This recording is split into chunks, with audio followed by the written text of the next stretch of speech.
દેશના વિકાસના આયોજન માટે અત્યંત મહત્વપૂર્ણ આવી વસ્તી ગણતરી 2026ના પ્રથમ તબક્કાનો સમગ્ર દેશ અને રાજ્ય સાથે સુરત ખાતે પણ પ્રારંભ થયો છે. ભારત સરકાર દ્વારા પૂરી પાડવામાં આવેલી વિશેષ ડિજિટલ સુવિધા સ્વગણતરી અભિયાન અંતર્ગત નાયબ મુખ્યમંત્રી હર્ષભાઈ સંઘવીએ આજે અભિયાનના બીજા દિવસે જ પોતાના નિવાસ સ્થાનેથી ઓનલાઈન પોર્ટલ પર પરિવારની વિગતો ભરીને આ રાષ્ટ્રીય કાર્યમાં પોતાનું સક્રિય યોગદાન આપ્યું હતું. આ પ્રસંગે નાયબ મુખ્યમંત્રીએ ગુજરાતના તમામ નાગરિકોને પોતાની રાષ્ટ્રીય ફરજ સમજીને આ ડિજિટલ અભિયાનમાં ઉત્સાહભેર જોડાવા માટે જાહેર અપીલ કરી હતી. આ પ્રસંગે નાયબ મુખ્યમંત્રી હર્ષ સંઘવીએ જણાવ્યું હતું કે જનગણના 2027 માત્ર વસ્તી ગણતરી જ નહીં પરંતુ દેશના ભવિષ્યના વિકાસ માટેનો એક મહત્વપૂર્ણ આધારસ્તંભ છે. ભારત સરકાર દ્વારા હાથ ધરાતી આ રાષ્ટ્રીય પ્રક્રિયા દ્વારા પ્રાપ્ત થતી માહિતીના આધારે આરોગ્ય, શિક્ષણ, આવાસ, રોજગાર, પરિવહન સહિત વિવિધ જનકલ્યાણકારી યોજનાઓનું અસરકારક આયોજન અને અમલીકરણ શક્ય બને છે. સાચા અને વિશ્વસનીય આંકડાઓ થકી સરકારની નીતિ નિર્માણમાં દિશા મળે છે તેમજ સમાજના દરેક વર્ગ સુધી વિકાસના લાભો સમાન રીતે પહોંચાડવામાં મદદ મળે છે. તેમણે ઉમેર્યું હતું કે સચોટ જનગણના એટલે સશક્ત વિકાસનો પાયો અને દરેક નાગરિકની ભાગીદારી દેશના ઉજ્જવળ ભવિષ્ય માટે અંતે જરૂરી છે. વધુમાં નાયબ મુખ્યમંત્રીએ જણાવ્યું હતું કે તારીખ 15 મે થી 31 મે દરમિયાન યોજાનારી સ્વગણના પ્રક્રિયામાં દરેક પરિવાર સક્રિય રીતે જોડાય અને ઘરે બેઠા પોતાના પરિવારની તમામ જરૂરી વિગતો જાતે જ ભરે.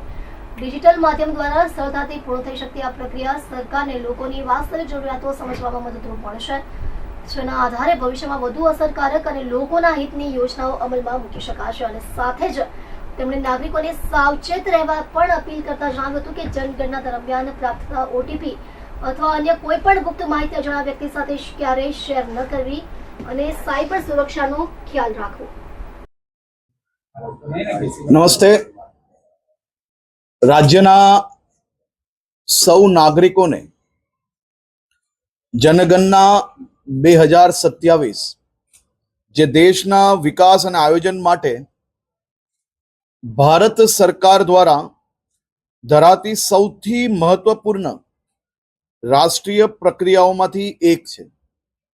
વસ્તી ગણતરીમાંથી પ્રાપ્ત માહિતીઓ અને આ માહિતીઓના ઉપયોગથી સરકાર દ્વારા નીતિ નિર્માણ હોય કે વિકાસની વાત હોય, સંસાધનોના યોગ્ય વિતરણ માટે આરોગ્ય, શિક્ષણ, આવાસ, રોજગાર, પરિવહન તેમજ વિવિધ જનકલ્યાણકારી યોજનાઓને અસરકારક નીચે સુધી પહોંચાડવા માટે આ જનગણના 2027 એ દેશના બધા જ વર્ગના નાગરિકો માટે ખૂબ જ ઉપયોગી છે.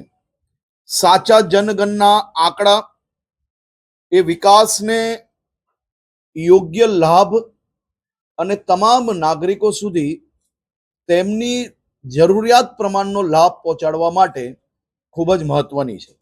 હું તમામ નાગરિકોને અપીલ કરું છું કે 17 મે થી 31 મે 2026 દરમિયાન યોજનારી સ્વગણના એટલે કે જાતે જ ઘરે બેસીને ઓનલાઈન તમે પોતે તમારા ઘરની સુવિધાઓ, તમારા ઘરમાં લાઇટની વ્યવસ્થા કેમ છે, બાથરૂમ છે કે નહીં, તમે શું અનાજ વધારે વાપરતા હો છો, ઘરની અંદર બીજી વ્યવસ્થાઓની શું પરિસ્થિતિ છે, આ બધું જ સ્વગણનામાં સાચી માહિતી જો તમે પૂરશો, સાચી માહિતી જો પહોંચાડશો તો આવનારા દિવસોમાં સરકાર દ્વારા જે બધી જ વ્યવસ્થાઓ છે તે વ્યવસ્થાઓમાં બી વધુ સારી અને અસરકારક રીતે નીચે સુધી પહોંચાડવામાં વધુ સરળતા બની શકે છે. ખાસ કરીને મારી રાજ્યના સૌ નાગરિકોને વિનંતી છે કે આપના ઘરે અગર કોઈ સ્વગણના માટે અધિકારી આવી રહ્યા છે તો એમાં કોઈ બી પ્રકારના ઓટીપી આપવાના રહેતા નથી. જો આપ પોતે ઓનલાઈન કરો છો તો એક ઓટીપી જરૂરથી આવશે, પરંતુ કોઈ ફિઝિકલ એટલે કે કોઈ સીધા જ તમારા ઘરે સ્વગણના માટે આવે છે તો ફોર્મ જરૂરથી ભરવું, પરંતુ એમાં કોઈ બી ઓટીપી આપવાનો રહેતો નથી, જેની સૌ નાગરિકોએ ખાસ નોંધ લેવી. મારી રાજ્યના સૌ નાગરિકોને વિનંતી છે કે વધુમાં વધુ પ્રચાર કરીને આપ, આપના પરિવારજનો, આપના મિત્રો બધા જ આ સ્વગન્નામાં પોતે ઓનલાઈન આની અંદર સંપૂર્ણ માહિતી પૂરીને ભવિષ્યની અંદર હજી વધુ વ્યવસ્થાઓમાં આપ સૌ લોકો સહયોગ કરો. આભાર.